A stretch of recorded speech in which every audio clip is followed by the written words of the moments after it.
तर भगतसिंगानं जसा संसदमध्ये बॉम्ब टाकला होता ना, तसा आला टाइम तर मुख्यमंत्र्याच्या घरावर टाकू. आणि याच सगळ्याबद्दल बोलण्यासाठी स्वतः आमदार बच्चू कडू आहेत आपल्यासोबत आणि भाजपचे प्रवक्ते माधव भंडारी सुद्धा आपल्यासोबत आहेत. बच्चूजी, काय नेमकं तुम्हाला म्हणायचं होतं? अचानकपणे तुमची जीभ पुन्हा एकदा का घसरली आणि तुम्ही थेट मुख्यमंत्र्यांच्या घरावर बॉम्ब टाकण्याची भाषा केली? तुम्हाला काही वेगळं म्हणायचं होतं आणि प्रत्यक्षात म्हणालात वेगळंच?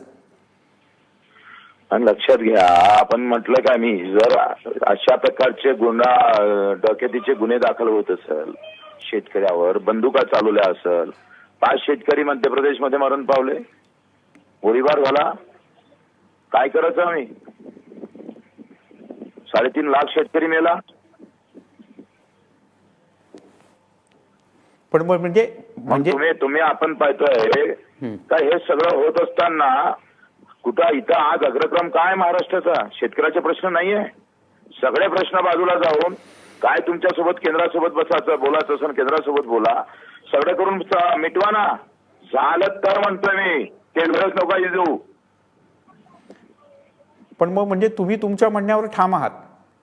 हा प्रश्नच नाही. बर, माधव भंडारी आहेत आपल्यासोबत. भंडारी सर, काय म्हणणं आहे तुमचं? त्यांनी तर थेट म्हटलं, ते तर म्हणतात की ठाम आहे मुख्यमंत्र्यांच्या घरावर बॉम्ब टाकूया आपल्या वक्तव्यावर.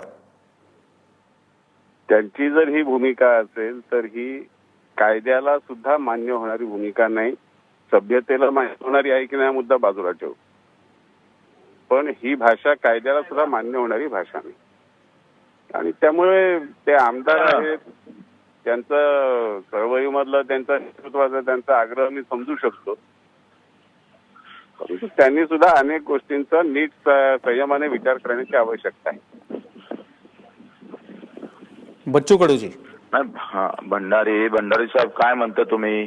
संघर्ष यात्रा काढली, आसूड यात्रा काढली, आत्मकलेश यात्रा काढली, संपानं आमचं काही त्याला होणार नाही. प्रश्न सत्तेचा नाही आहे भंडारी साहेब. 3.5 लाख शेतकऱ्याच्या आत्महत्या तुम्ही आम्ही रोज दिवसा डोळ्यानं पाहतोय. आम्हाला त्याचं काही वाटत नाही हो. आता आम्ही कर्जमाफी करताना तुम्ही अल्प उदार, मग 5 एकराचं 2 गुंठ जास्त असन तर त्यांना काय म्हणावं का इथं हातपाय तळपडून? असे किती शेतकरी आहे 5 एकर ते 6 एकराच्या मधातले? त्यांनी काय करायचं? तुम्ही वर्गीकरण करा ना. तुम्ही नोकरी असणाऱ्याला शेतकऱ्याला देऊ नका, तुम्ही आमदार खासदार असणाऱ्या नोकरीला शेतकऱ्याला कर्जमाफ करू देऊ नका, जे इन्कम टॅक्स भरतो त्याला वळगा, जे व्यापारी आहे त्याला तुम्ही देऊ नका. असं आहे, कर्जमाफीच्या योजनेची तयारी तुम्ही रकमेवर आधारित कर्जमाफी केली पाहिजे. लक्षात घ्या, शेतकरी तुम्हाला काही भीक मागत नाही. तुम्ही लुटलं 60-70 वर्षात काँग्रेसवाल्यांना लुटलं, तुम्ही पण लुटत आहे. तुम्ही लुटणं बंद करा, आम्ही तुम्हाला कर्ज देतोय. भाषा कशी आपल्याला वापरायची, कडू साहेब, भाषा आपण हवी तशी वापरू शकतो. भाषा कशी वापरायची ज्याच्यावरती अवलंबून आहे. परंतु मुख्यमंत्र्यांनी कर्जमाफीच्या संदर्भात स्पष्ट घोषणा केलेली आहे आणि मुख्यमंत्र्यांनी कर्जमाफीची आखणी करण्यासाठी जी समिती नेमण्याची घोषणा केली, त्या समितीसमोर आपली भूमिका मांडायचा अधिकार प्रत्येकाला संधी आहे. त्याच्यासमोर हे मुद्दे आपण मांडू शकतो. पण मुख्यमंत्र्यांच्या घरावर आपण बॉम्ब टाकू, ही जी भाषा आहे, ही भाषा आपल्याला नक्की विचार करायला लावेल, एवढं मी आपल्याला सांगतो. बच्चूजी, माझाही तुम्हाला प्रश्न आहे. म्हणजे माधव भंडारींच्या प्रश्नांचं तुम्ही उत्तर द्यालच, सभागृहातही त्या अधिवेशनाच्या वेळेला तुम्हाला ते कदाचित भेटतील निश्चित, पण याचं एक लोकप्रतिनिधी म्हणून तुम्ही कसं काय समर्थन करू शकता की मुख्यमंत्र्यांच्या घरावर बॉम्ब टाकू? उद्याला याच पद्धतीने तुम्ही आणखीनही 4 जणांच्या घरावर बॉम्ब टाकू वक्तव्य करू शकाल. तुम्ही तुमच्या वक्तव्याचं समर्थन कसं काय करू शकता? सांगा तुम्ही. प्रत्येक भगतसिंगानं ज्या पद्धतीनं सांगून, भगतसिंग काय हे होते का? भगतसिंगाला तुम्ही मूर्खात काढणार आहे का? भगतसिंगानं ज्या पद्धतीनं ते हे केला त्या पद्धतीनं म्हटलंय मी. तुम्ही लक्षात घ्या. भंडारी सर, नाही, हे आता स्वतःला भगतसिंगांच्या बरोबरीचं सर समजत असतील. भक्त समजते, बरोबरीचा समजत भक्त आम्ही. आणि त्यांनी जी भाषा वापरली ती भाषा त्यांना वापरायचीच आहे आणि त्यांना सरळ या महाराष्ट्रामध्ये हिंसाचाराला प्रोत्साहन द्यायचं आणि मुख्यमंत्र्यांच्या वरती हल्ला करण्याची चिथावणी ते देत आहेत.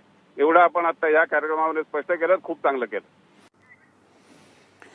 तेव्हा आपण पाहिलं कशा प्रकारे या दोघांमध्ये चर्चा झाली. मात्र बच्चू कडू हे अजूनही आपल्या विधानावर ठाम असल्याचं दिसतं आहे. ज्यांनी आत्ताच टीव्ही लावला असेल त्या प्रेक्षकांच्या करता पुन्हा एकदा बच्चू कडू नेमकं काय म्हणाले नाशिकच्या शेतकरी परिषदेत आपण पुन्हा एकदा पाहूया. तुम्ही सांगतोय का निवळ बिल्ला लावून किंवा सत्तेसाठी याच्यासाठी तुम्ही जे प्रश्न केला तो बरोबर आहे, पण आम्ही सांगतोय का आमच्या अंगात आमच्या मायबापाचं शेतकऱ्याचं रक्त आहे आणि ते बेमानी होणार नाही. त्या शेतकऱ्यासोबत तरी बेमानी होणार नाही. वेळ पडली तर सरकार जर आंदोलनात सामूहिक आंदोलनात जर तयार झालं नाही तर भगतसिंगानं जसा संसदमध्ये बॉम्ब टाकला होता ना तसा आला टाइम तर मुख्यमंत्र्याच्या घरावर टाकू.